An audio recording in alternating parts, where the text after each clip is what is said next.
अस्सलाम वालेकुम, मैं हूं अताउल्ला मेमन। सिंध की सियासत का खतरनाक खिलाड़ी कौन है? वो कौन है जिसने बड़ों बड़ों को पीछे धकेल दिया? क्या उसका तावीज़ इतना भारी है जो भी उसके सामने आता है वो साइडलाइन हो जाता है? आज मैं आपको बताऊंगा कि सिंध का खतरनाक सियासी खिलाड़ी कौन है। इससे पहले जिन दोस्तों ने मेरे चैनल को सब्सक्राइब नहीं किया, फेसबुक पर मुझे फॉलो नहीं किया, उनसे दरख्वास्त है कि यूट्यूब पर आप मुझे सब्सक्राइब करें, फेसबुक पर मुझे फॉलो करें, ताकि सिंध की सूरत से वक्तन फ़वक्तन बखूबी आप आगाह रह सकें। बहुत भारी तावीज़ है, बहुत भारी तावीज़ है। कई लोगों ने कोशिश की कि इस तावीज़ पर कंट्रोल करके उस शख्स को साइड लाइन लगाया जाए, लेकिन अब तक वो शख्सियत सबको मात देकर, सबको हरा कर मैदान में दौड़ रही है, और वो शख्सियत है वज़ीर आला सिंध सैयद मुराद अली शाह।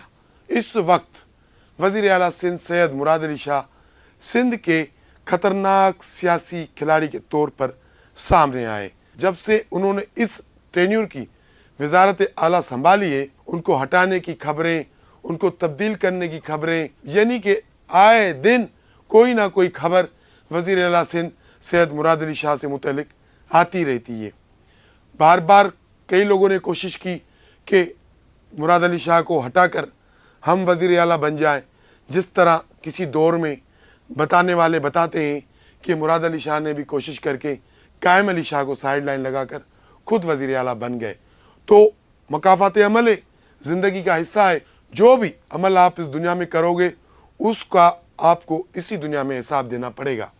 तो मुराद अली शाह ने शायद जो कुछ किया था, अब वही चीज़ें उनके सामने आ रही हैं। मज़े की बात, इस टेन्यूर में मुराद अली शाह वज़ीर आला सिंध बने, 3 से 4 नाम गर्दिश में थे कि भाई वो चाहते हैं कि मुराद अली शाह हट जाए और हम वज़ीर आला सिंध बन जाए।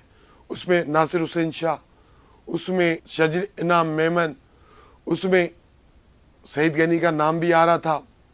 लेकिन ऐसा क्या होता है, हर बार जब माहौल बनता है और तैयारी हो जाती है कि मुराद अली शाह को बस अब जाना ही जाना है, सब कुछ तैयार है, जाना ही जाना है, लेकिन एंड टाइम पर सारी काया पलट दी जाती है, सारी कहानी उल्टी पड़ जाती है। बहुत कुछ होता है। आपको पता है क्या होता है? आप रिकॉर्ड उठाकर देख लें, 2008 से 2026 तक पीपल्स पार्टी की हुकूमत अहम कलमदान वजारत खजाना, उसका कलमदान हमेशा मुराद अली शाह के पास रहा है। जब वो कलमदान मुराद अली शाह के पास है तो पूरा सिंध में जो महकमा फाइनेंस है उसका पूरा सिस्टम भी उनके कंट्रोल में। और ये मशहूर हर ज़ुबान बात है कि इस वक्त जो महकमा फाइनेंस है वो मुराद अली शाह के हल्के के 2 कम्युनिटी चलाती है, एक बाजारी ख़ानदान, दूसरा रावपोटा ख़ानदान। इन दोनों ख़ानदानों के अफराद महकमा फाइनेंस में ऐसे घुसे हुए हैं कि अगर ऐसा कहा जाए कि 70% इस वक्त जो अफसर है, जो एम्प्लॉयमेंट है महकमा फाइनेंस में, वो बाजारी और रावपोटा ख़ानदान की है, तो ये कहना गलत ना होगा। तो महकमा फाइनेंस से 1 रुपया भी कहीं भी निकलता है, कहीं भी जाता है, 1 रुपया भी सरकारी खजाने से निकलता है, तो ये जो बैठे हुए मुराद अली शाह की टीम, बाजारी और रावपोटा ख़ानदान के अफराद, ये एक एक पाई की रिपोर्ट उनको पहुंचा दे।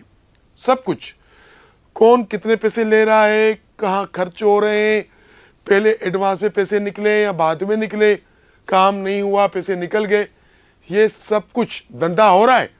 लेकिन ये सब कुछ अलफ से लेकर ये तक मुराद अली शाह को पता है।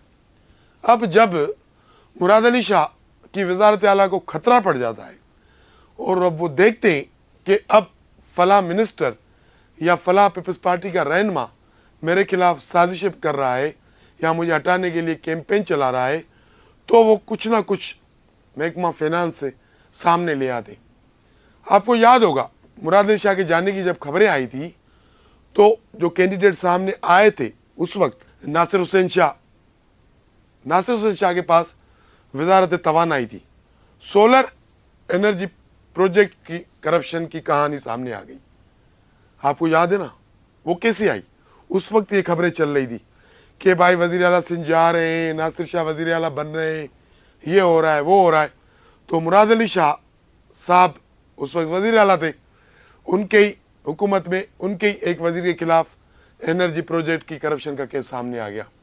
भाई वो तो नासिर शाह साहब वजारत आला तो छोड़े, वजारत बचाने के चक्कर में लग गए, वो साइड लाइन हो गए। मुराद अली शाह को जहाँ जहाँ से खतरा लगता है ऐसी कोई फूंक लगा देते हैं कि अगला बंदा खुद बचाने में मसरूफ हो जाता है। अब कहानी चली, मुराद अली शाह जा रहे, मुराद अली शाह जा रहे, बड़े चैनलों ने खबर चला दी, और हैदराबाद रूरल से ताल्लुक़ रखने वाला एक MPA, एक वज़ीर आला बनेगा। सबकी नज़रें दौड़ गई शजीब इनाम मेमन की तरफ कि अब ये वज़ीर आला बनेंगे। क्या हुआ? BRT करप्शन स्कैंडल सामने आ गया, ज़मीर अब्बासी को उठा लिया गया। 3 दिन सूबाई वज़ीर शजीब इनाम मेमन सिंध में नहीं थे, इस्लामाबाद बैठे हुए थे। तो ये अचानक से कुछ नहीं होता है। जब भी आप ऑब्जर्व करें, आप तहकीक करें, जब भी वज़ीर आला सिंध से मुराद अली शाह को हटाने की बातें होती है या ऐसी सरगर्मियाँ होती है, कुछ ना कुछ हो जाता है। और ये अचानक नहीं होता है। नासिर शाह के खिलाफ एनर्जी प्रोजेक्ट की करप्शन का स्कैंडल अचानक नहीं हुआ था। सईद गनी की वजारत तब्दील करना, BRT मंसूबे की करप्शन, ज़मीर अब्बासी को उठाना, गायब कर देना, ये सब किया जाता है ताकि मैं महफूज रहूं। इस वक्त सिंध के जो खतरनाक सियासी खिलाड़ी हैं जो नजर आ रहे हैं, वो तो सैयद मुराद अली शाह ही नजर आ रहे, फ्रंट सीट पर बैठे हुए, कोई उनका कुछ नहीं बिगाड़ सकता। कई लोगों ने कोशिश की, अब आप देखें ना जो करता है उसके साथ क्या हो जाता है। सैयद सगोरे का जो है ना तावीज़ बहुत भारी है। आप देखते हैं ताया तो कोई भी किसी भी कुर्सी पर नहीं बैठ सकता, लेकिन अंजाम देखेंगे कि अंजाम क्या होता है, किस तरह रुखसती होती है, वो भी एक तारीख लिखने जैसी होगी। साइड स्टोरी से आज के लिए इतना ही।